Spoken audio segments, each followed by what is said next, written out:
stands for technology, entertainment, and design.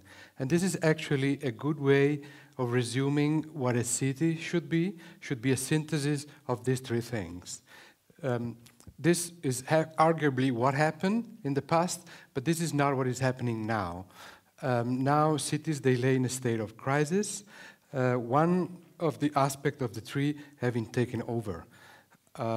Cities are increasingly being talked about by using the prevailing rhetoric of the day, which is the rhetoric of the smart city. I can understand why this is happening, because everything in our lives is getting smarter almost by the day. You get cars, bicycles, watches, glasses, whatever. In fact, most of these objects, they have gotten much smarter than most of the population on the planet. But urbanity, much like architecture, is actually a fairly complex field, and it is by structure and by nature not that smart. It is in fact quite dumb. And in the present scenario where we sort of overstepped the limits of our physicality, we have gotten to a point where we have built much more than we can sustain. And so what my argument is that we need some pockets of dumbness, like the one that you see in this picture here, which is what the German would call a Trümmerberg, which is a mountain of rubbles obtained by piling together debris from World War II. And this is a very powerful image that I think will help me to make my argument about the much needed project, Nobel project for urbanity, which is a project in which we should be, put forward the thesis that we should be thinking much about demolition rather than putting up new structures. We supposedly live in the information age, which is supposed to be a very light and immaterial environment. But in fact, and we do spend a lot of our time in front of computer screens that gives us a sense of being a part of a network that feels real, even though if we don't fully understand it.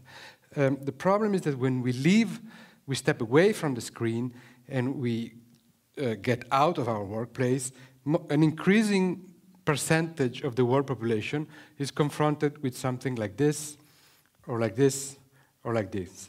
And these are not exactly pleasant images to be confronted with, but these are scenes that challenge the supposed theory of the day of the lightness of the information age. So things are more complicated than that. Some of you, I'm sure that most of you are aware of the financial meltdown that has grabbed center stage in the last years. But the most pressing issues to me is the urban meltdown, which is this tipping point that we have passed, whereas now most people, the majority of people on the planet lives in urbanized area rather than in urban or non-urbanized area. And this has gotten so radical that, in fact, you may say that the landscape of the third millennium is characterized by three crusts. So that the first crust, which is the natural crust, is being covered by a second crust of concrete and the third crust of wild urbanizations. The problem of urbanization is that they either non-design or over-design. It would be helpless to think that the supposed leader of the free world, as you see them here at the 2009 Copenhagen Climate Change Summit, or the Davos people are likely to step in to solve the problem. So I think that we need a moment of pause, and that to realize that the time has come for architects to come up with new models for regulating both urban growth and degrowth, because it is a truly design issue that we're talking about. It is, like in any other field, it is very important to understand the origin of the problem, the goal where we are aspiring to, and to not rule anything out, so that radical intervention are in fact not to be ruled out. When you look at these images of what happened to Milan in the last 60 years, you see that what we used to call Milan is actually a fraction of a much larger conurbation, which feels like an endless periphery.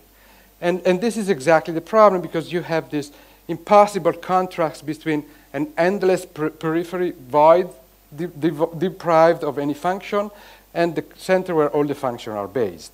So I think that it's time to turn the table around and consider the idea that of an archipelago town, what I call an archipelago town, which is an archipelago of urban islands or centralities that are independent from each other, and where room is left for nature. So these are schemes that have been produced, and it's a theory that is based on a number of articles, and it is fully explained in an app for the iPad called Archipelago Town Lines.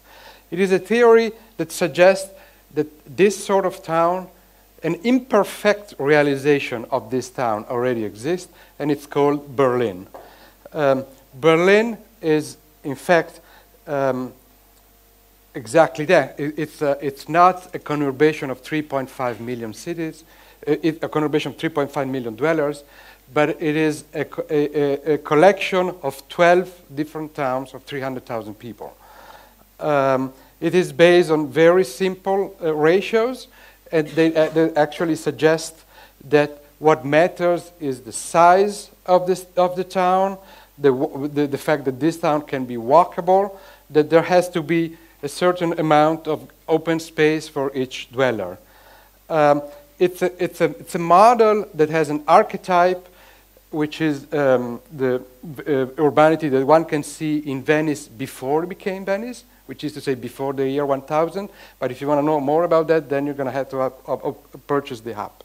And it's also a model that says that urban voids carry the same weight of urban of what is built. So in the end, I think that it's a sort of a urbanity that was not exactly planned, but it is a result of circumstances, political, historical, economical, but it is also a result of a significant amount of demolition that occurred during the war and after the war. So which sort of form this romantic model, which is a happy one, non-dogmatic, sort of casual, which is perhaps best identified by this image here, which is the Teufelberg. The Teufelberg is actually one of these mountains of rubble sitting on top of sort of a technological school that the Nazi planned to produce what we would call now weapons of mass destruction. And the Teufelberg is actually an artificial alteration of the landscape of the city. It has become a place of freedom, where you can go fly your plane or watch the horizon. And it is an object that shows that demolition is in fact possible, obtainable, economical. It makes sense in economic terms, and it has the advantage of giving back to Alfred Nobel the aura that he rightly deserves, instead of the one that the media has decided he has. Thank you.